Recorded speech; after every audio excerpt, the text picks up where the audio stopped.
மிதனம் மிதன ராசிக்காரர்களுக்கு அபாரமான நன்மைகள்னு சொல்லிடுவேன். இப்போ 12ஆம் இடத்தில் இருக்கக்கூடிய குரு மே மாதம் 14ஆம் தேதி அப்படியே ராசிக்கு மாறுகிறார். ராசி சுபத்துவத்தை அடைகிறது. 9ஆம் இடத்திலிருந்து பாக்கியத்தை கெடுத்து கொண்டிருக்கக்கூடிய தந்தை வழி நன்மைகளை தடுத்து கொண்டிருக்கக்கூடிய சனி அப்படியே 10ஆம் இடத்திற்கு போகிறார். 9ஆம் இடத்தை விட 10ஆம் இடம் அவருக்கு நல்ல இடம் தான். பெரிய அளவில் சோதனைகள் எதுவும் மிதன ராசிக்காரர்களுக்கு இருக்காது. ராகு கேதுக்கள் கூட கண்டிப்பாக பார்த்தீங்கன்னா 3ஆம் இடத்துல கேது பயிற்சி நடப்பது உங்களுடைய தைரியம் தன்னம்பிக்கை போன்ற அமைப்புகளை வலுவாக செய்யக்கூடிய ஒரு அமைப்பு. ஆக பெரிய அளவில் சோதனை இல்லாமல், அதாவது ஒரு 70 மார்க் மிதன ராசிக்காரர்களுக்கு கொடுக்கக்கூடிய அளவில் இந்த சனிப்பெயர்ச்சி, அதாவது இந்த ஆங்கில புத்தாண்டு 2025ஆம் ஆண்டு நன்றாகவே இருக்கிறது. சோதனைகள்லாம் எதுவும் இருக்காதுங்க.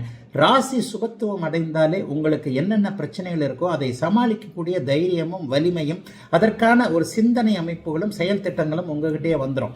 அடுத்தவங்கெல்லாம் அவங்க பிரச்சனையை தீர்க்கணும்னு அவசியம் இல்லை. உங்களுடைய பிரச்சனையை நீங்களே தீர்த்து கொள்ளக்கூடிய அமைப்புகள் இந்த வருடத்தின் மே மாதத்திலிருந்தே அப்படியே நல்ல விதமாக ஆரம்பிக்கிறது. 3ஆம் இடத்தில் இருக்கக்கூடிய கேது முயற்சிகளை நல்ல விதமாக பலிக்க செய்வார், புகழடைய செய்வார், பெயரடைய செய்வார், நல்ல அறிமுகங்களை கொடுக்க செய்வார், நல்ல வாய்ப்புகள் கிடைக்க செய்வார். அந்த வாய்ப்புகளை அப்படியே நல்ல விதமாக உபயோகப்படுத்திக் கொள்ளக்கூடிய தன்மைகள் உண்டு. வருடத்தின் பிற்பகுதியில் நல்ல வேலைகள் கிடைக்கும், குடும்பம் அமையும், கணவன் மனைவி யார் என்பது அடையாளம் தெரியும், காதல் கைகூடும். பிரேக்கப் ஆச்சு பாருங்க அஷ்டமச்சனியில், அந்த பிரேக்கப் ஆனதுக்கப்புறம் ஒரு புதிதாக ஒரு அறிமுகம் கிடைச்சிருக்கும். அந்த காதல் கைகூடக்கூடிய அமைப்புகளில் கண்டிப்பாக இருக்கும். ஆணுக்கும் பெண்ணுக்கும் நல்ல அமைப்புகள், நல்ல உறவுகள் கண்டிப்பாக நன்றாக இருக்கும். ஒரு கணவன் யார் மனைவி யார் என்பது தெரியும். வருடத்தின் பிற்பகுதியிலேயே கண்டிப்பாக திருமணம் பெரும்பாலான மிதன ராசிக்காரர்களுக்கு நடக்கும். ஆகவே எல்லா விதத்திலையும் ராசியில் உட்காரக்கூடிய குரு 5, 7, 9 பார்ப்பாரா, புத்திர பாக்கியம் கிடைக்கக்கூடிய தன்மை. ஏற்கனவே குழந்தைகளின் பேரில் வருத்தத்தில் இருக்கக்கூடியவர்களுக்கு அந்த வருத்தங்கள் விலகக்கூடிய அமைப்பு என அனைத்திலுமே நல்லவைகள் மட்டுமே நடக்கக்கூடிய ஒரு நல்ல ஆண்டாகத்தாங்க 2025 இருக்கும். 2021, 22 மிதன ராசிக்காரர்களுக்கு நன்றாகவே இல்லையே. அந்த மாதிரியான சோதனைகள் எதுவும் இப்போது பெரும்பகுதியாக கண்டிப்பாக கிடையாது.